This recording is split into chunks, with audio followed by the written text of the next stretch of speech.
Boa noite, irmãos, a paz do Senhor. É um prazer estar com vocês nessa noite de culto ao Senhor, nesse domingo, para louvarmos e glorificarmos ao nosso Deus. Para isso eu gostaria de convidar os irmãos que abrissem suas Bíblias no Salmo 95. Vamos abrir? Salmo 95. Leamos o que diz a palavra do Senhor. Vinde, cantemos ao Senhor com júbilo, celebremos o rochedo da nossa salvação. Saiamos ao seu encontro com ações de graças, vitoriemo-lo com salmos, porque o Senhor é o Deus Supremo e o grande Rei acima de todos os deuses. Nas suas mãos estão as profundezas da terra, e as alturas dos montes lhe pertencem. Dele é o mar, pois ele o fez, obra de suas mãos os continentes. Vinde, adoremos e prostremo-nos, ajoelhemos diante do Senhor que nos criou. Ele é o nosso Deus e nós o povo do seu pasto e ovelhas de sua mão. Hoje, se ouvirdes a sua voz, não endureçais o coração, como em Meribá, como no dia de Massá no deserto, quando vossos pais me tentaram, pondo-me à prova, não obstante terem visto as minhas obras. Durante 40 anos estive desgostado com esta geração, e disse, é povo de coração transviado, não conhece os meus caminhos. Por isso, jurei na minha ira, não entrarão no meu descanso. Meus irmãos, nesse salmo, o salmista nos convida a louvarmos e a glorificarmos e adorarmos ao nosso Deus. Nós vemos aqui quantas coisas o Senhor criou, nós vemos como Ele é poderoso, como Ele é supremo acima de todas as coisas. Ele criou os céus, criou o mar, criou a terra e nos criou. E nós, como obras de sua criação, devemos render louvores a Ele, pois para isso é que nós fomos criados, para o louvor da sua glória. O salmista também diz que nós não devemos endurecer o coração como em Meribá, como nos dias de Massá, né? Esses nomes também podem ser traduzidos como contenda e provocação. Ou seja, quando nós somos convidados a louvar ao Senhor, nós não estamos indo contender com Ele, brigar com Ele, muito menos provocá-lo. Muito pelo contrário, nós estamos indo de coração aberto para louvá-lo pelo que Ele é, pelo que Ele faz pela gente, porque nesse tempo em que nós estamos separados por causa da pandemia, nós temos visto o cuidado e a provisão que Ele tem nos dado. Mesmo estando distante uns dos outros, nós estamos ligados a Ele. E Ele tem cuidado de nós, Ele tem nos protegido com suas bênçãos, com saúde, e tem nos dado sustento no nosso dia a dia. Que nós possamos louvar ao nosso Senhor essa noite, em espírito e em verdade, não como em Massá e Meribá, provocando ao Senhor, mas sim louvando por grandes coisas que Ele tem feito em nossas vidas. Convido então agora os irmãos que curvem suas cabeças e façamos uma oração de louvor ao nosso Deus. Oremos. Senhor, meu Deus Pai querido, grandioso és Tu, ó Pai. O Senhor é maravilhoso, o Senhor sobre todas as coisas, e o Senhor, ó Pai, é Rei de todos, ó Pai.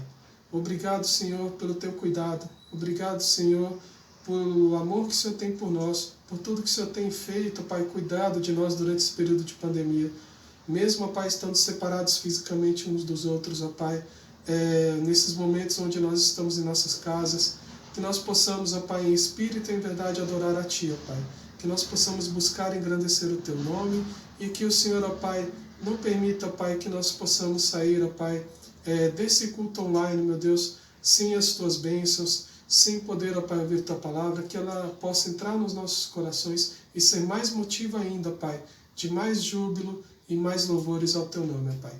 Perdoa, ó Pai, os nossos pecados, seja conosco, ó Pai, em nome de Teu Filho amado Jesus Cristo. Amém. Deus abençoe a todos. Irmãos, vamos dar continuidade ao culto. Convido você nesse momento a abrir sua Bíblia em 2 Crônicas, capítulo 7, e ler juntamente comigo o versículo 14, que diz: Se o meu povo que se chama pelo meu nome se humilhar e orar, e me buscar e se converter dos seus maus caminhos, então eu ouvirei dos céus, perdoarei os seus pecados e sararei sua terra. Nós, nesse versículo, o Senhor ele traz a promessa de alívio às dificuldades para aquela nação que sofria por conta do pecado. E aqui não queremos descartar o fato de que o Senhor ele abençoa quem Ele quer, da maneira a qual Ele quer. Mas a promessa que está diante de nós, que acabamos de ler, o Senhor ele abençoaria conforme algumas coisas que foi colocada, que seria a atitude de humildade, de oração daquele povo diante do Senhor. E hoje no nosso tempo, nós recebemos gratuitamente a salvação em Cristo Jesus. Mas quando pecamos, somos convidados pela Escritura a confessar nossos pecados. O Senhor ele é gracioso assim conosco, mas o mesmo texto que vai falar que temos um advogado junto ao Pai, também é o mesmo texto que fala se confessarmos os nossos pecados.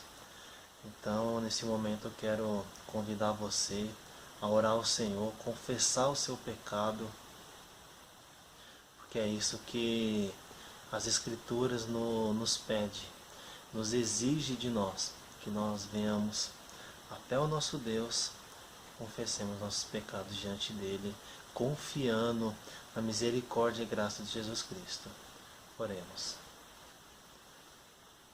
Senhor Deus Pai, nós nos colocamos diante do Senhor nesse momento para orar e pedir ao Senhor que o Senhor possa nos ajudar em meio a nossas dificuldades.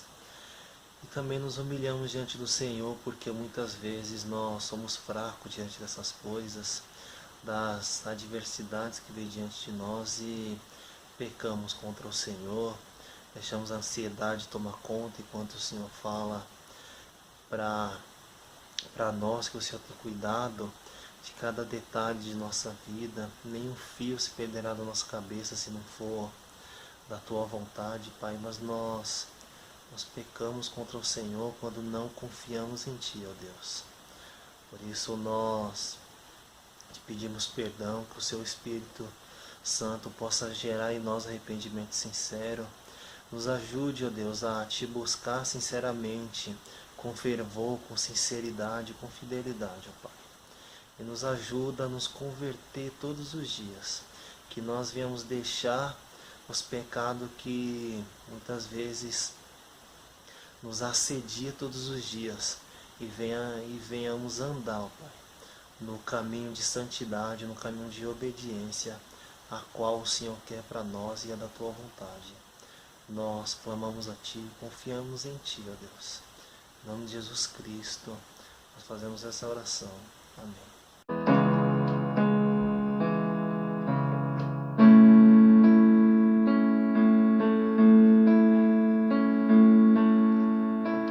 Se o meu povo que tem meu nome se humilhar e orar, se o meu povo se arrepender dos seus caminhos maus, então os ouvirei e os perdoarei, sararei a terra e suas feridas, eu me levantarei para os defender, defenderei o povo e leva o meu nome.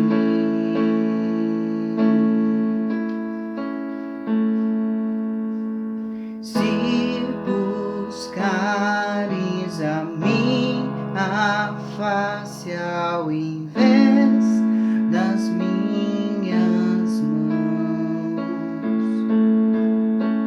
se orares uns pelos outros e não por coisas vãs, então os ouvirei e os perdoarei, sararei a terra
da terra se prostrarão ante a ti, Senhor. Sim, os poderosos virão a ti e confessarão o teu poder, Senhor. Os reis da terra se prostrarão ante a ti, Senhor. Sim, os poderosos virão a ti e confessarão o teu poder, Senhor. Não apenas de palavras, nem na hoje. Não apenas de palavras, nem na hoje. Reina hoje, reina hoje entre nós, Senhor. Reina hoje entre nós, Senhor.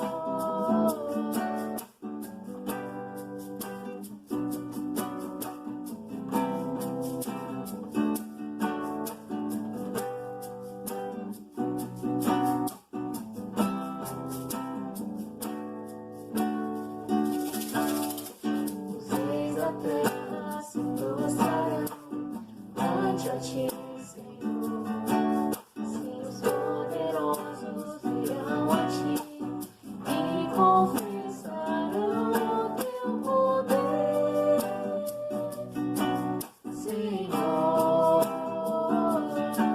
Não apenas de palavras, nem na hoje. Não apenas de palavras, nem na hoje. Reina hoje entre nós, Senhor. Reina hoje entre nós, Senhor.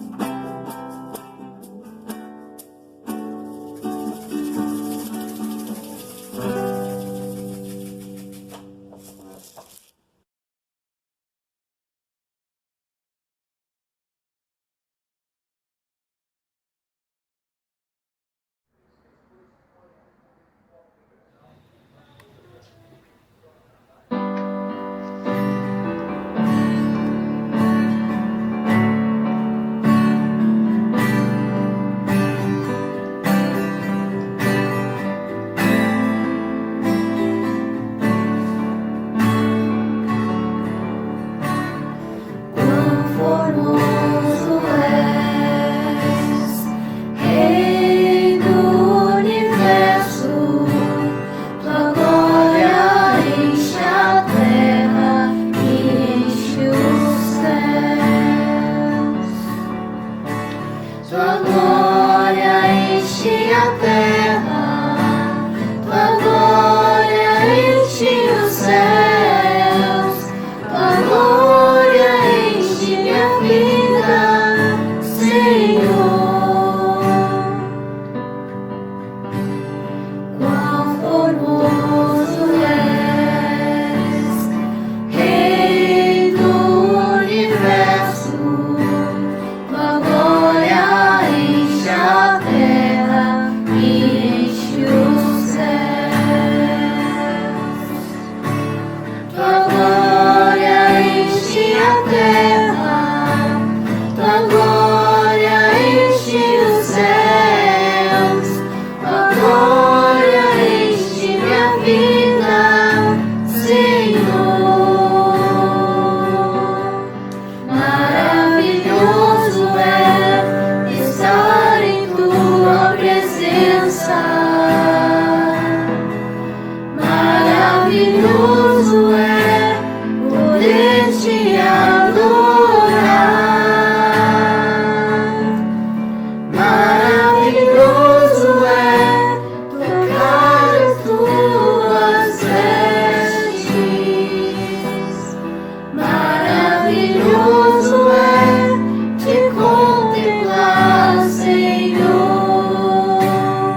graça e a paz do Senhor, nosso Deus, amado irmão. Aqui é o seminarista Ian e hoje nós vamos dar continuidade às nossas pregações, à pregação da palavra do nosso Deus, falando sobre a relação entre o cristão e a política.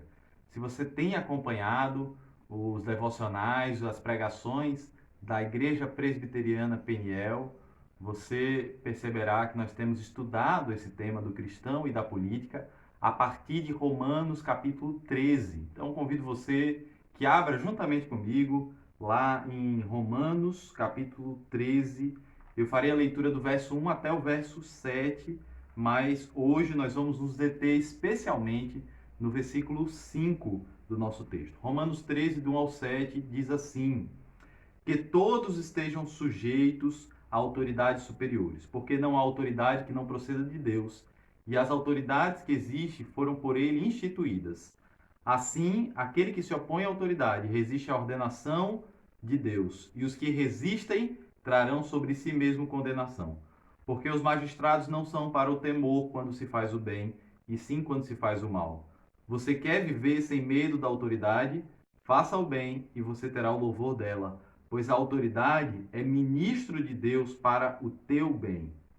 Mas se você fizer o mal, então tenha medo, porque não é sem motivo que a autoridade traz a espada, pois é ministro de Deus, vingador, para castigar quem pratica o mal. Portanto, é necessário que vocês se sujeitem à autoridade, não somente por causa do temor da punição, mas também por dever de consciência. É por isso também que vocês pagam impostos, porque autoridades são ministros de Deus, atendendo constantemente a este serviço. Paguem a todos o que lhes é devido, a quem tributo, tributo, a quem imposto, imposto, a quem respeito, respeito, a quem honra, honra. Nos sermões passados, eu falei um pouco sobre o propósito da carta de Paulo aos Romanos. Se você quer lembrar os ensinos dos sermões anteriores, procura no nosso canal do YouTube e até mesmo na página do Facebook, você encontrará lá as informações do contexto da carta, da autoria. E eu falei que esse texto ele está numa parte da carta aos Romanos muito prática, voltada à vida do cristão.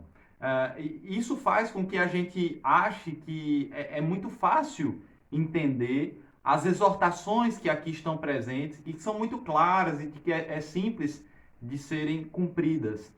Mas eu quero mostrar para vocês, a partir da nossa exposição hoje, do verso 5, que essa porção ela não é tão simples assim, que existem muitas questões relacionadas aqui a esse texto que podem ser interpretadas de forma errada e, portanto, precisam de uma atenção maior. A gente pode dividir o capítulo 13 de Romanos, verso 1 a 7, em três partes. A primeira parte, do versículo 1 até o versículo 4.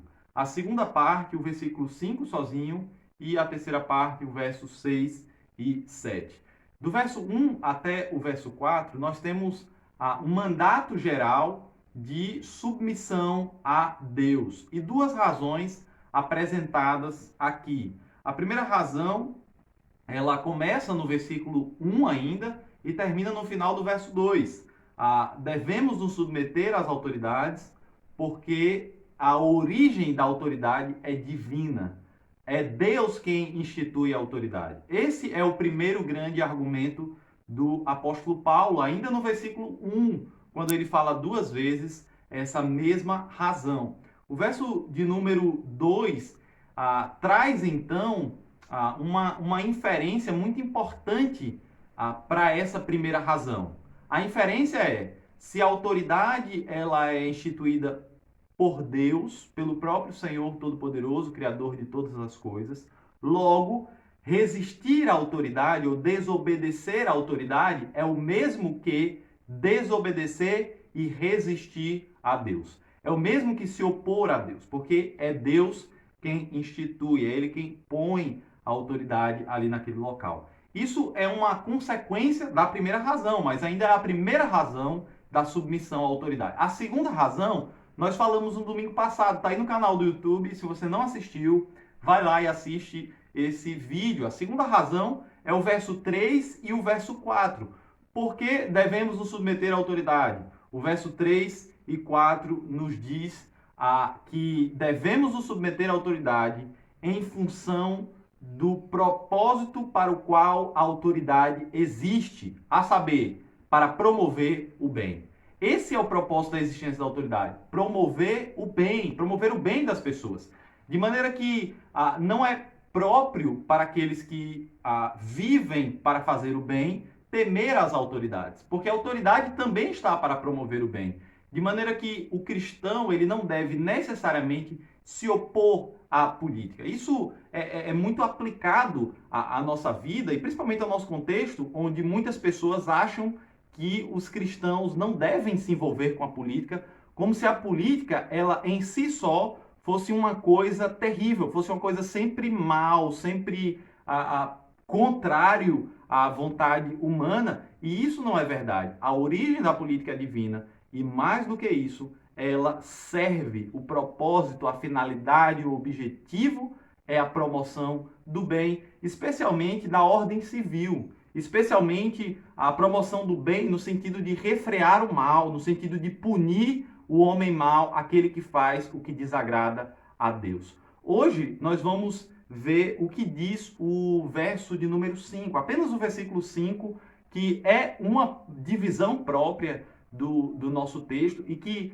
além de concluir o imperativo do versículo 1, todos se sujeitem à autoridade, ele vai aqui acrescentar uma nova razão para essa sujeição. Verso 5, então, diz assim, olhe na sua Bíblia: portanto, é necessário que vocês se sujeitem à autoridade, não somente por causa do temor da punição, mas também por dever de consciência. Esse versículo, irmãos, ele nos explica, ele nos fala sobre o papel da consciência na hora de exercer a nossa cidadania, na hora de viver corretamente a nossa cidadania para a glória de Deus. A teologia por trás dessa expressão consciência, no Novo Testamento de uma maneira geral, é algo muito profundo. Os judeus, especialmente os fariseus, eram grupos religiosos da época do Senhor Jesus Cristo e também do período apostólico, que traziam diversos preceitos, diversas leis, diversas cerimônias que tratavam com relação a aspectos exteriores da vida prática. Então, para um fariseu, se você vivesse exteriormente da maneira correta, aquilo era o suficiente para Deus. Então, se você dava esmolas aos pobres, se você agia com boas obras, se você fazia coisas corretas conforme a lei, então aquilo era suficiente para te justificar. Não se falava sobre a interiorização da palavra de Deus, a palavra no coração, transformando o nosso homem interior.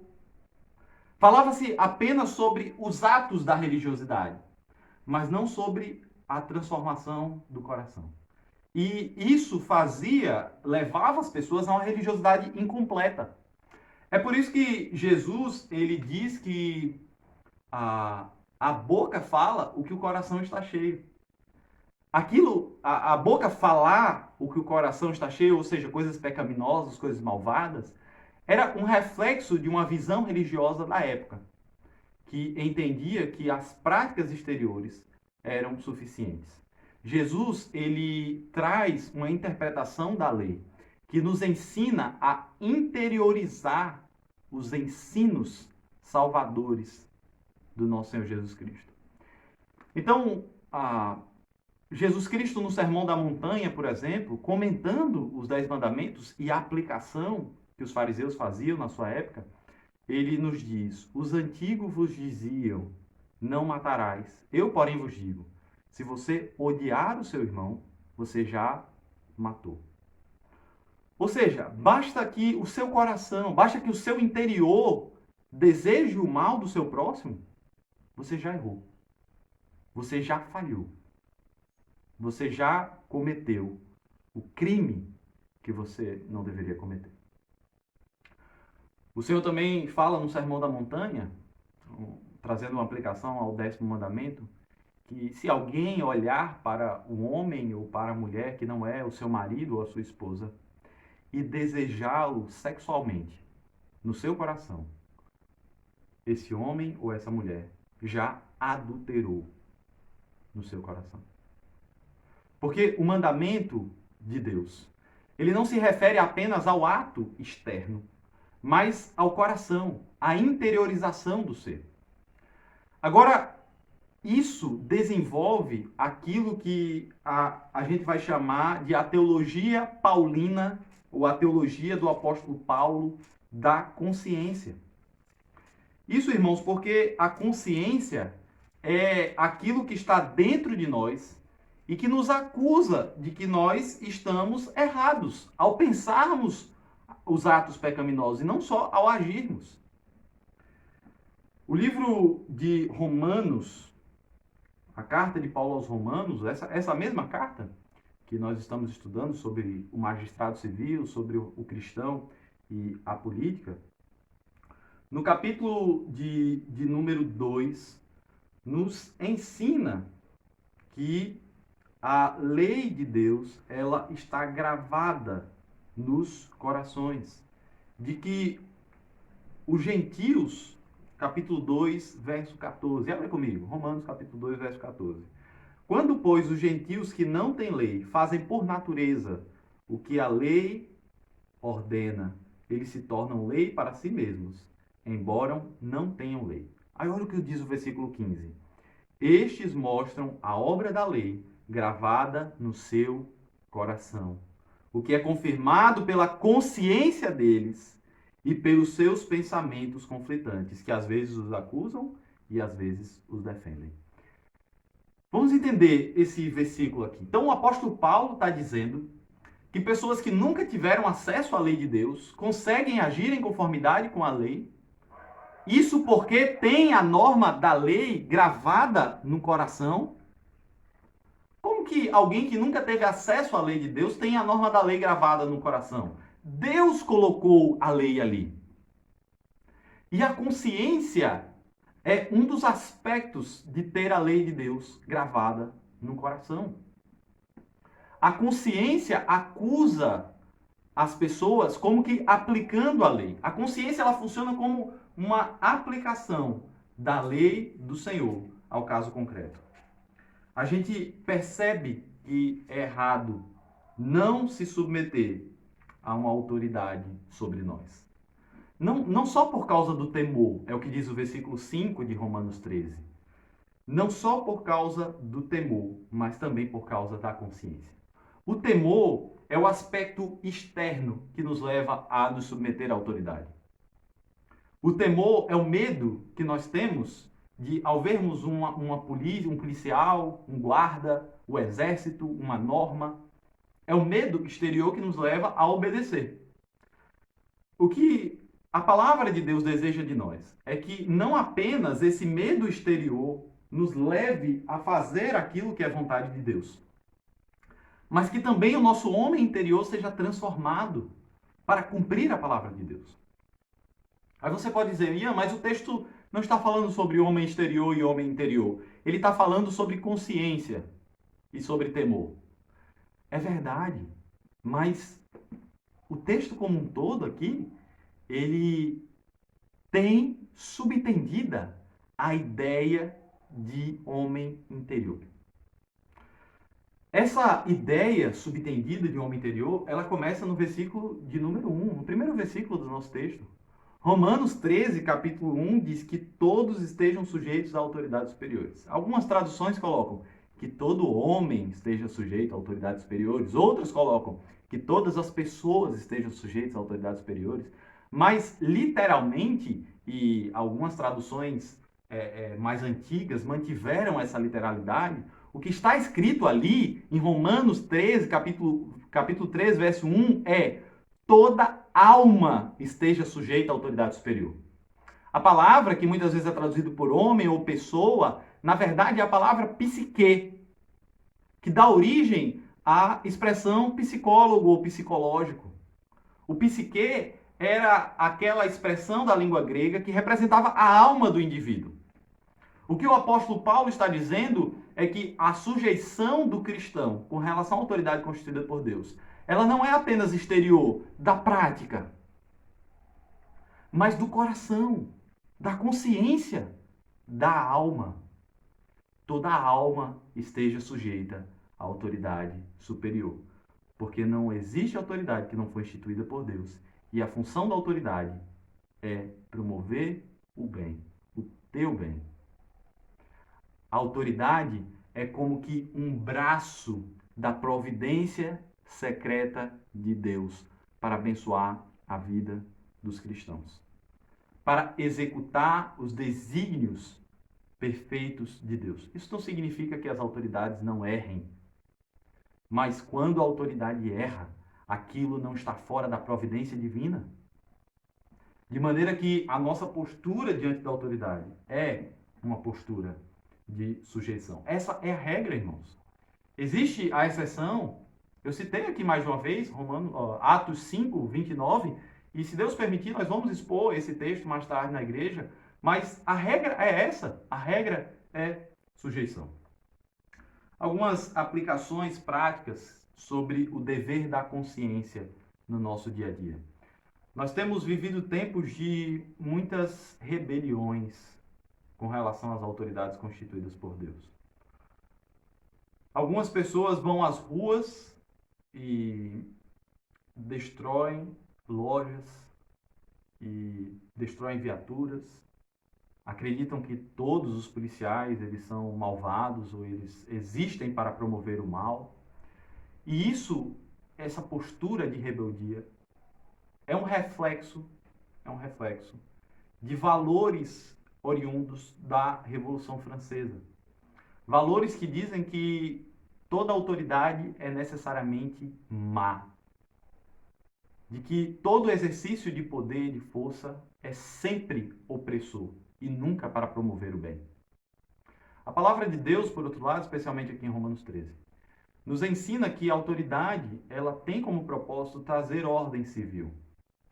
De maneira que não é conveniente, não é correto para o cristão achar que a polícia ou que a autoridade instituída por Deus, ela é sempre para oprimir. Por mais que existam desvios, por mais que existam injustiças, e essas injustiças precisam ser apuradas, nós não devemos desacreditar nas instituições, ou mesmo se rebelar contra a política de uma maneira geral, porque fazer isso é se rebelar contra Deus. Você pode pensar, mas num período de pandemia, Ian, eu nem tenho como ir para uma manifestação. Eu nem tenho como ir para um protesto. E eu quero dizer, irmão, que eu não estou falando apenas sobre ir de fato e quebrar de fato a vidraça de um estabelecimento no meio de um protesto. Mas eu queria falar sobre, muitas vezes, o desejo do nosso coração de não se subordinar à autoridade. Às vezes a gente só não faz isso porque a gente tem medo da punição. Às vezes a gente só não destrói as coisas. A gente só não vai contra as autoridades em protesto, em rebeldia, em anarquismo, porque a gente tem medo da punição. Não é porque de fato a gente está convencido de que Deus está movendo todas as coisas na sua providência divina, também por meio das instituições, também por meio do Estado, também por meio das autoridades. E é importante que a gente não se subordine apenas por medo, apenas por temor, mas porque essa é a vontade de Deus. E essa é uma aplicação, meus irmãos, que se faz necessária para várias áreas da nossa vida. A questão da consciência, ela não se aplica apenas à submissão à autoridade política, mas à submissão a todas as formas de autoridade. Quando uma esposa se submete ao marido, ela deve fazer isso não só porque a sociedade diz que tem que ser, mas por causa da sua consciência. Porque a palavra de Deus diz que tem que ser. E ela aplica ao caso concreto o que a palavra de Deus está dizendo por meio da consciência. Quando um filho se submete à ordem do seu pai, ele deve fazer isso Por causa do dever da consciência. Porque a palavra de Deus lhe ensina isso. E ele aplica através da consciência. Quando o empregado se submete à ordem do seu patrão, que muitas vezes é uma ordem injusta, ele precisa fazer isso por causa da consciência. Em todos esses âmbitos de submissão, isso significa que você não deve se submeter apenas quando está sendo visto, apenas quando está sendo observado. Um trabalhador no ambiente de trabalho, ele não deve produzir apenas quando é cobrado pelo patrão, mas ele deve fazer isso para a glória de Deus, por dever da consciência. Porque uma verdadeira consciência cristã nos move a fazer tudo para a glória de Deus, não apenas quando estamos sendo vistos pelas pessoas, não apenas quando somos cobrados pelas autoridades instituídas por Deus sobre nós, mas por causa da autoridade suprema do nosso Senhor Todo-Poderoso, por causa do nosso Senhor Jesus Cristo, que se humilhou e se submeteu e se subordinou a terríveis penas por causa de mim e por causa de você. Ele, o Senhor absoluto de tudo, nos mostrou um padrão excelente de submissão. Portanto, por temor também, mas especialmente por dever da consciência, cumpramos o 5º mandamento de honrar as autoridades que foram constituídas por Deus sobre as nossas vidas. Que Deus te abençoe, amado irmão, e se Deus permitir, na nossa próxima pregação, nós faremos o último sermão aí da série de Romanos 13, 1 a 7, falando dos versos 6 e 7, o último sermão falando da última parte do nosso texto. Que tenha sido edificante e que Deus te abençoe grandemente. Forte abraço.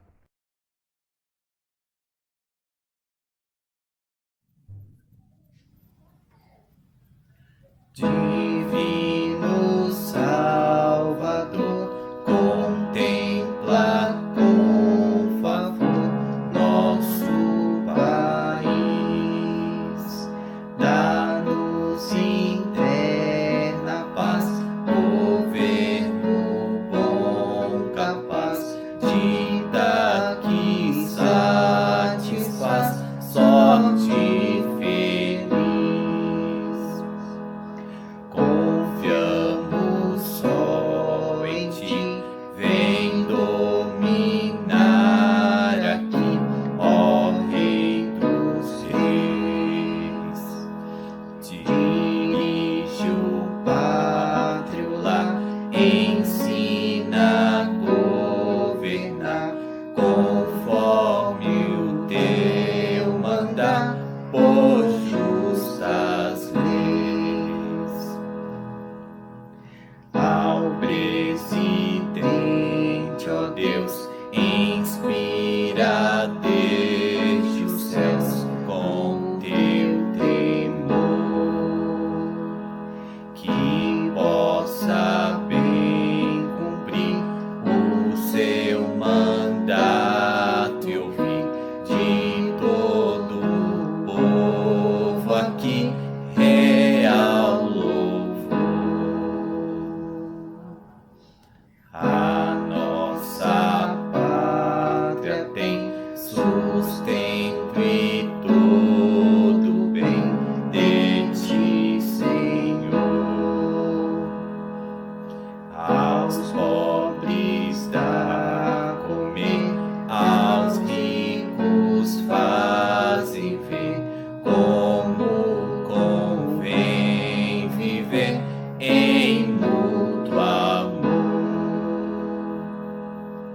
Do crime à rebelião, concede a proteção que é divina.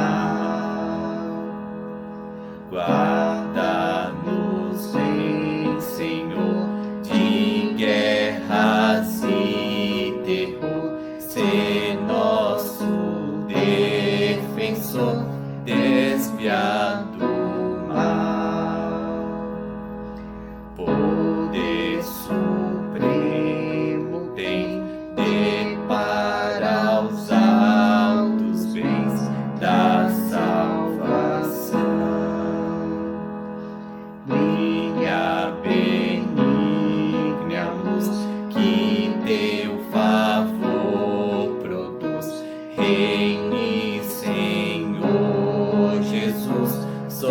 própria